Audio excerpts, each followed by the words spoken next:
રાજકોટ મહાનગરપાલિકાની આરોગ્ય શાખાના ફૂડ વિભાગ દ્વારા શહેરભરમાં આક્રમક ચેકિંગ હાથ ધરવામાં આવ્યું છે। ફૂડ વિભાગની ટીમે એક સાથે 66 જેટલી પેઢીઓ અને રેસ્ટોરન્ટમાં દરોડા પાડી સઘન સર્વેલન્સ કર્યું હતું।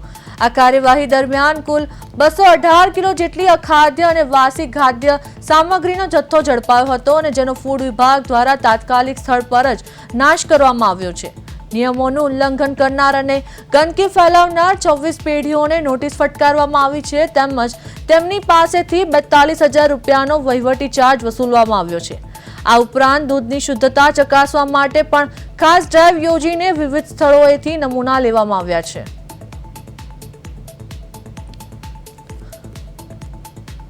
તો રાજકોટમાં ફૂડ વિભાગના 66 સ્થળે દરોડા, 218 કિલો વાસી ખોરાકનો નાશ કરાયો, 26 પેઢીઓને નોટિસ, 42,000નો દંડ વસૂલ્યો। દૂધની ગુણવત્તા ચકાસવા ખાસ ડ્રાઈવ યોજાઈ। ભેળસેળિયા વેપારીઓમાં ફૂડ વિભાગનો ફફડાટ। તો રાજકોટમાં ફૂડ વિભાગના 66 સ્થળે દરોડા, અખાદ્ય સામગ્રીનો નાશ કરવામાં આવ્યો। નિયમભંગ બદલ પેઢીઓને ફટકારાઈ નોટિસ। શહેરમાં ખાદ્ય પદાર્થોના સેમ્પલની તપાસ તેજ।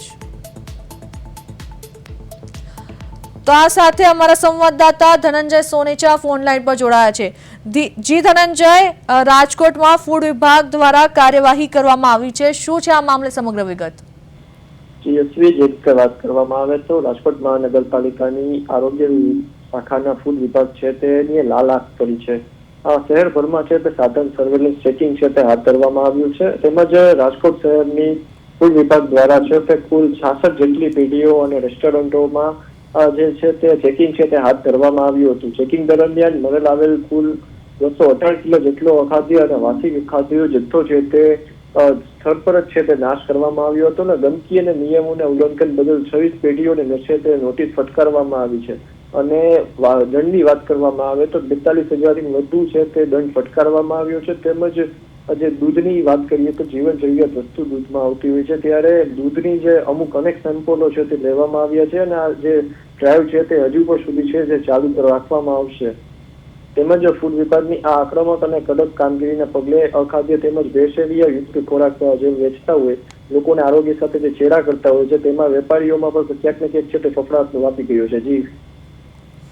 જી ધનંજય, આ શહેરના જે હોટલ અને રેસ્ટોરન્ટ સંચાલકો છે, હવે ફૂડ વિભાગ દ્વારા આગળ કઈ કાર્યવાહી કરવામાં આવશે?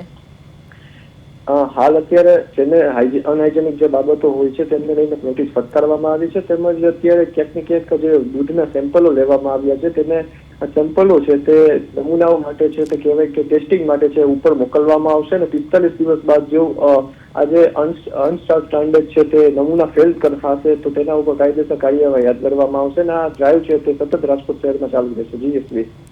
જી ધનંજય, સમગ્ર માહિતી આપવા બદલ આપનો આભાર।